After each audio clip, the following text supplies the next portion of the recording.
Allá 20 o 200 personas quemaron el Congreso Nacional. Falleció un chico. Y cuando ustedes, cada uno de ustedes, me quiso hacer un homenaje, solicitando y pidiendo reelección, se movilizaron más de 120.000 colorados y no necesitamos un casco azul ni un carabinero. Lo hicimos en la paz con pasión. Yo quiero decirle gracias por tanto, gracias por todo. Pero ahí llegó el destino a que tuve que reflexionar. Y bueno, el comandante siempre debe informar a sus tropas. Y yo les digo que la sensación, ustedes se acuerdan con una prensa que ponía el marzo paraguayo de Cartes con un matrimonio ahí, que si hay justicia debería estar ahí con el Steve Patrón también. Porque incitaron a la violencia. Ustedes fueron capaces de movilizarse en la cantidad que se movilizaron con santa paz. Ahora quiero volver al tema de la libertad de expresión. Y me gustaría compartir unos minutos después de escuchar estos audios y de ver toda la reacción que se generó con el periodista Pepe Costa. Pepe, ¿cómo estás? Buenos días. Buenos días, ¿cómo estás? Un saludo para vos, para la audiencia. Preocupado, Pepe, por lo que ocurrió, y me gustaría conocer un poco tu análisis respecto a lo que dijo el presidente y el impacto que puede generar esto. ¿Estamos en riesgo, está en riesgo la libertad de expresión en lo que queda del mandato de Cartes? Claramente en riesgo, mi querido. Aquí hay un caso bastante grave porque se trata de un presidente de la República prácticamente señalando al Poder Judicial lo que debe hacer respecto a un caso que ha sido bastante importancia y polémica en la sociedad y en el contexto político reciente.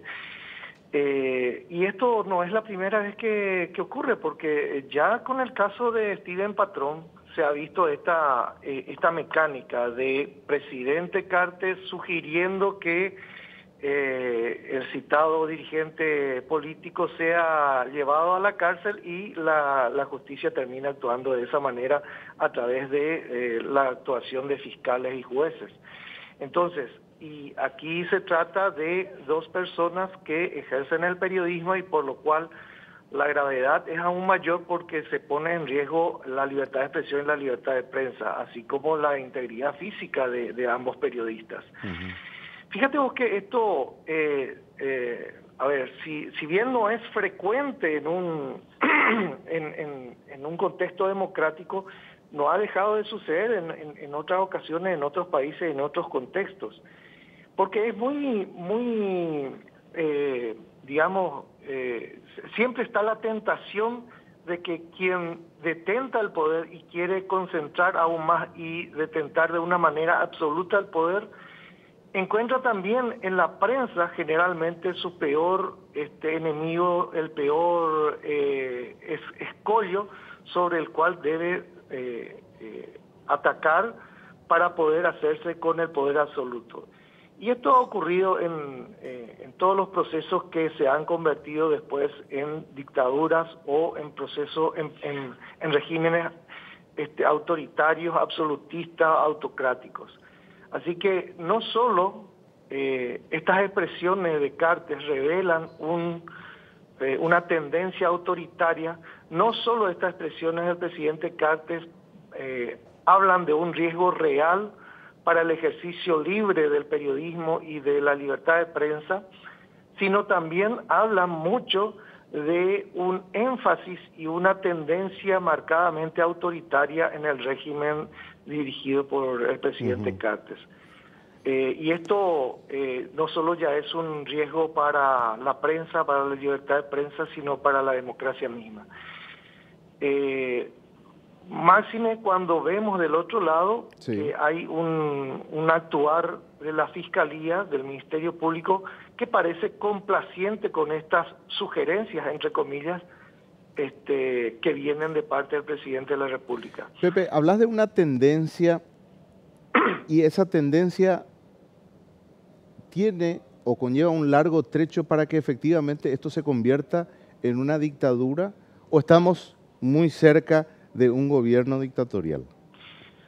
Bueno, la cercanía o lejanía, el corto plazo, mediano plazo o largo plazo para que ello ocurra, no es algo matemático, porque también depende mucho de cómo se jueguen las fuerzas políticas dentro de ese contexto y sobre todo cómo la institucionalidad democrática puede subsistir, o los actores políticos y sociales, pueden defender la institucionalidad democrática ante estos avances, ante estos intentos, ante estas intentonas de llevar modelos autoritarios a irrumpir en el escenario político.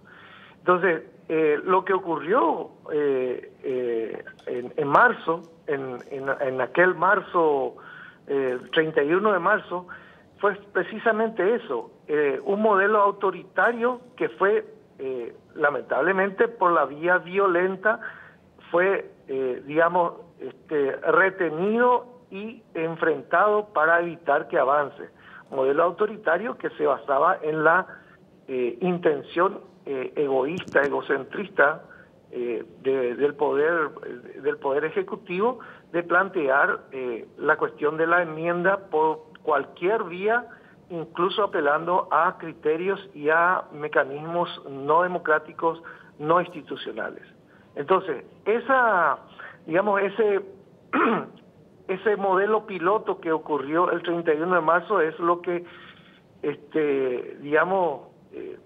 puede evitarnos, llegar a un estado de autoritarismo y de dictadura, toda vez que haya fuerzas políticas, haya fuerzas sociales y haya ciudadanía consciente que pueda hacer frente a los afanes autoritarios que surgen de tanto en tanto y que ahora estamos viendo muy frecuentemente venir de parte de la Presidencia de la República y específicamente el presidente Cartes.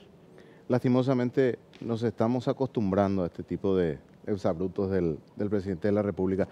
Pepe, te agradecemos el tiempo, sabemos que tenés otros compromisos, te liberamos y ojalá algún día podamos compartir unos minutos aquí en los estudios de NPI. Gracias, Pepe, muy amable. Muchas gracias a usted por considerar estas reflexiones y cuando guste. Muy amable. Pepe Costa, periodista, respecto a todo esto que ya veníamos hablando en torno a la reacción de Horacio Cartes ayer en un acto político